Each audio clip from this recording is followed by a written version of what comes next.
यवतमाळच्या राळेगाव तालुक्यातील झाडगाव येथील ग्रामपंचायत सदस्य रुपेश रेंघे यांनी घराकडे जाणाऱ्या रस्त्यावरील अतिक्रमण हटवण्यात यावं या मागणीसाठी उपोषण सुरू केलंय।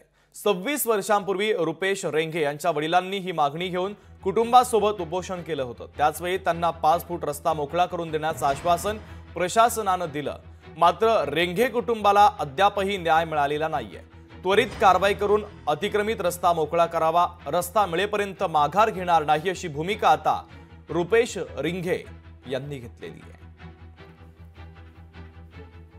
माझ्या घरासाइडचा जो शासकीय रस्ता आहे त्या शासकीय रस्त्याचं अतिक्रमण काढून देण्यात यावं या उपोषणाच्या माध्यमातून या ठिकाणी मी बसलेलो आहोत। केवळ मतदान आणि संबंध वाईट होणार या अनुषंगाने हे लोक कुठल्याही पद्धतीचं समोरचं पाऊल उचलण्यासाठी तयार नाही।